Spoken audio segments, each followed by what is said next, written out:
Ya, terima kasih Anda masih bersama kami. Bagi Anda yang baru saja bergabung, kami hadirkan kembali 3 berita utama hari ini. Banjir di Kabupaten Pati terus meluas, 55 desa terendam hingga ketinggian banjir mencapai 2 meter. Puluhan orang tertimbun talut longsor saat dirikan tenda resepsi pernikahan. 8 orang menderita luka-luka. Kapal tongkang batubara menghantam perahu nelayan di Kabupaten Rembang.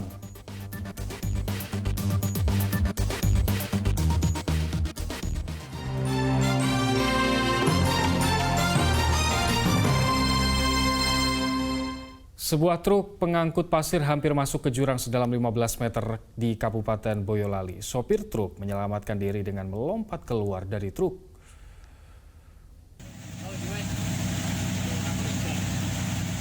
Inilah Indra Jati, sopir truk yang menyelamatkan diri sebelum kendaraannya terjun ke jurang. Truk yang ia kemudikan nyaris masuk jurang sedalam 15 meter di Desa Jerakah, Kecamatan Selo, Kabupaten Boyolali. Kejadian berawal saat truk pengangkut pasir ini tak kuat menanjak di Jalan Solo-Selo, Borobudur. Indra Jati tak bisa menguasai kendaraannya, akhirnya membanting setir ke kanan. Akhirnya, truk nyaris terjun ke jurang, namun tertahan tiang kabel telepon. Sopir panik dan melompat dari truk untuk menyelamatkan diri. Izin jalane, mboten kuat munggah terus mundur. Jadi selip tadi ya? Iya. Berarti banyak agak licin nggak? Banyak tipis? Oh, tadi terus kayaknya loncat ke jurang itu, Mas? Iya, kalau loncat ke jurang. Itu muatan sangat berat, Mas. Terus tanjakan masih agak licin. Rem nggak kuat, geser. Petugas bersama warga berusaha menarik truk dari bibir jurang. Namun rantai penarik putus hingga akhirnya petugas meminta bantuan kendaraan berat milik Bina Marga untuk menarik truk. Kita siaga untuk Forkopimda khususnya dan tim BPBD dan TSD Desa Jerakah langsung siap evakuasi truk tersebut. Sampai sekarang truk tersebut sudah bisa dievakuasi ke tempat yang aman. Akibat kecelakaan ini, jalur Solo-Selo Borobudur macet 5 km. Yulianto melaporkan dari Kabupaten Boyolali. Kapal tongkang yang mengangkut batu bara menabrak 10 perahu nelayan di Kabupaten Rembang. Kapal sampai terseret ke tepi pantai karena besarnya gelombang laut. Sebuah kapal tongkang pengangkut batu bara terhempas ombak besar di pantai Desa Pangkalan, Kecamatan Sluke, Kabupaten Rembang. Akibatnya, kapal tongkang sampai menabrak 10 perahu petani yang bersandar di bibir pantai. Perahu pada sadar semua. Pada tengah di situ, Pak. Tertabrak berapa itu, Pak, perahu, Pak? Ini? Sekitar 10-an lebih, Pak. Kondisinya perahu gimana, Pak? Ya, agak lumayan parah. Ya. Kapal sepanjang 100 meter ini membawa batu bara untuk PLTU Sluke. Namun, tingginya gelombang laut membuat kapal ini terbawa arus. Akibat kejadian ini, nelayan merugi hingga jutaan rupiah.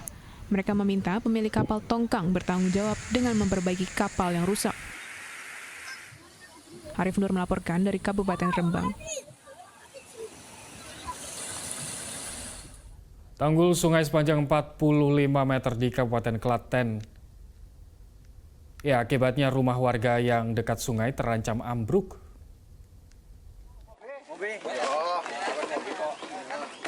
Takut terjadi longsor susulan, warga dan relawan memperbaiki tanggul sungai yang jebol di Desa Gadon Trucuk, Kabupaten Klaten. Tanggul Sungai Kuning jebol sepanjang 45 meter dan mengancam rumah warga. Jebolnya tanggul karena arus sungai deras disertai tingginya intensitas hujan dalam sepekan terakhir. Akibatnya, satu rumah warga terancam ambruk. Di longsor, tanggul longsor, kurang lebih panjangnya 45 meter, kedalaman 5 meter. Hingga ini bersama pemerintah desa, kemudian relawan, kemudian dari BPWS, ini gotong royong dalam rangka untuk mengatasi longsor itu. Pemilik rumah mengatakan longsornya tanggul sudah mendekati pondasi rumahnya. Pemilik rumah khawatir jika sewaktu-waktu terjadi longsor susulan.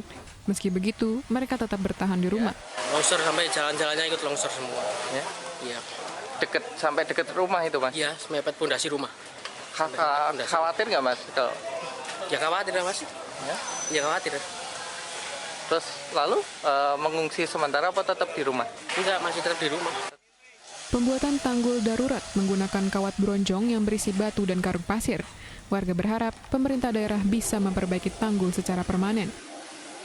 Krisna Agung melaporkan dari Kabupaten Klaten. Banjir yang kembali merendam sejumlah desa di Kabupaten Kudus mendorong sejumlah rumah ibadah menjadi tempat pengungsian warga. Tak hanya menyediakan tempat, gereja dan kelenteng juga membuka dapur umum agar kebutuhan makan para pengungsi terpenuhi.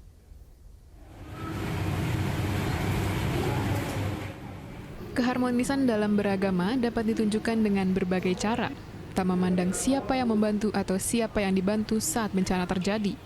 Seperti di Gereja Kristen Muria Indonesia (GKMI) di Kabupaten Kudus. Tempat ibadah ini kembali difungsikan sebagai tempat pengungsian warga Desa Tanjung Karang, Kecamatan Jati. Sudah 3 hari terakhir, banjir meninggi hingga nyaris 1 meter. Warga harus mengungsi dan berlindung di rumah ibadah ini. Terdata ada 103 warga yang mengungsi di gereja. Seluruh kebutuhan warga pun disiapkan pihak gereja, seperti membangun dapur umum. Dapur umum memang kita tangani sendiri, artinya ibu gereja sama ibu pengungsi, kita minta siang itu masak bareng itu, logistik disediakan oleh gereja.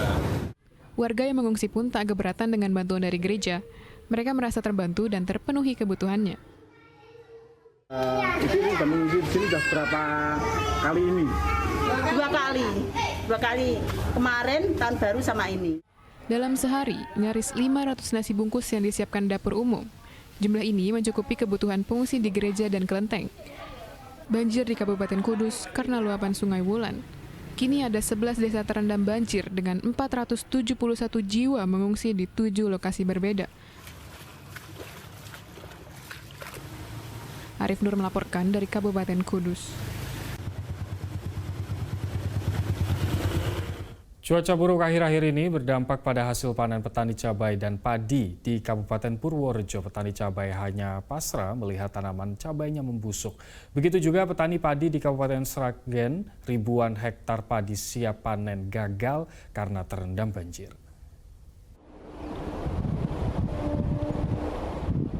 Petani cabai di Desa Sumberrejo, Kecamatan Purwodadi, Kabupaten Purworejo hanya bisa pasrah.